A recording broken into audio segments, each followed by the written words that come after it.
Hi అండి, అందరికీ నమస్కారం. Welcome back to my channel.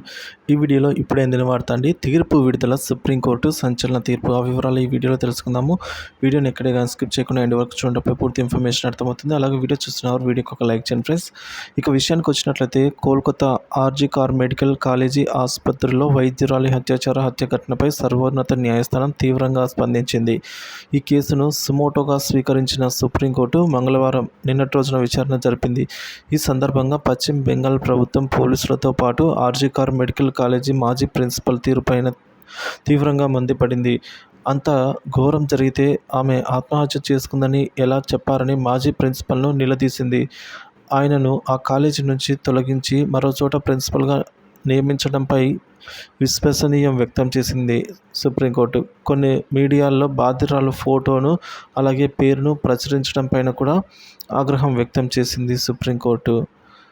So ఈ మేరకు ఉదయాన్నే నేరాన్ని గుర్తించారు, కానీ ప్రిన్సిపల్ మాత్రం దాన్ని ఆత్మహత్య కేసుగా సమాచారం అందించే ప్రయత్నం చేశారని వ్యాఖ్యానించింది. అలాగే ఈ కేసు విషయంలో పోలీసులు వ్యవహరించిన తీరు సక్రమంగా లేదని, ఎఫ్ఐఆర్ నమోదు కూడా ఆలస్యమైందని తప్పుపట్టింది.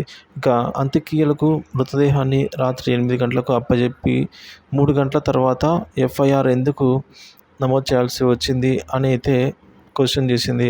సో ఆసుపత్రి అధికారులు, కోల్కతా పోలీసులు అప్పటిదాకా ఏం చేస్తున్నారని సిజేఐ జస్టిస్ డివై చంద్రచూడ్ నేతృత్వంలోని త్రిసభ్య ధర్మాసనం ప్రశ్నించింది.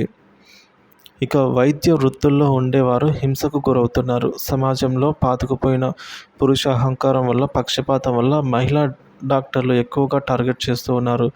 మహిళలు ఉద్యోగాలకు వెళ్ళే పరిస్థితి పని ప్రదేశంలో భద్రత లేకపోతే వారికి మనం సమానత్వాన్ని నిరాకరిస్తున్నట్లే అని తీర్పిచ్చారు. ఈ రోజుల్లో చాలామంది యువ డాక్టర్లు 36 గంటలు ఏకధాటిగా పనిచేస్తున్నారని గుర్తు చేశారు. వారికి పని ప్రదేశంలో భద్రత కల్పించడం కోసం జాతీయ స్థాయి ప్రోటోకాల్ను రూపొందించడం అత్యవసరమని ధర్మాసనం వెల్లడించింది. ఇందుకోసం జాతీయ టాస్క్ ఫోర్స్ సుప్రీంకోర్టు ఏర్పాటు చేసింది. టాస్క్ ఫోర్స్లో హైదరాబాద్కు చెందిన Asian institution of national gastrology managing director doctor Nageswara Rao, అలాగే surgeon vice admiral R A Sarin తదితరులు సభ్యులుగా ఉంటారని అయితే పేర్కొంది.